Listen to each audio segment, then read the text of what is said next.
लहानकर विषयाचे सचिव सर्व उपस्थित अधिकारी यांचं मी माननीय उपसभापती महोदयांच्या वतीने स्वागत करतो. प्रथम माननीय उपसभापती महोदयांना विनंती करतो त्यांनी प्रजा बैठकीची भूमिका निश्चित करावी. याच्यामध्ये महारोग पीडित किंवा त्यातून बरे झालेल्या व्यक्तींच्या बाबतीतील तरतुदी अंतर्भूत आहे. मला थोडं सांगा तुम्ही की 9 आणि 26च्या मध्ये अधिनियम याच्यात आपण बदल केला तर त्याच्यात महारोग पीडितांसाठी बदल केला आपण बरोबर त्यातला महारोगी वाढवण्यात आला. पण त्याचबरोबर पोटकलम 3 ऐवजी पुढील पोटकलम दाखल करण्यात येईल असं म्हणून आपण मानसिक आरोग्य देखभाल अधिनियम म्हणजे मी 3 वर्ष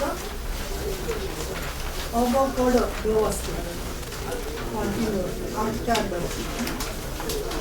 तिथे परत आपण म्हटलं की हे दाखल केलं काय की मानसिक आरोग्य देखभाल अधिनियम तरतुदीच्या ऐवजी हे पण दाखल करते. माझा प्रश्न एवढाच आहे की मग मनोविकलता आणि भिकारी तर याच्या संदर्भात सुद्धा तो लागू होत असेल ना कायदा जो आहे.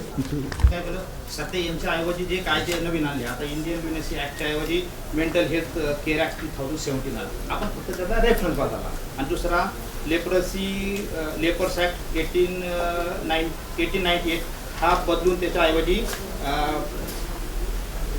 तो मला रिपील झालेला आहे तो रिपील झालेला आहे तो. पण ते भविष्यात आहे सगळं पण त्यांचं येताना असं आलेलं आहे आणि ते तसंच कॅबिनेटमध्ये पास झालेलं आहे.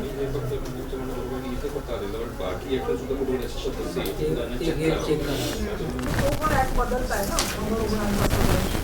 ते नाव बदलणार त्याच्यामध्ये तुमचं हेतूमध्ये असताना आणि आम्ही त्याचे नाव हेतूमध्ये मनोरुग्णाचं म्हणजे डिस्क्रिमिनेटरी आहे म्हणून ते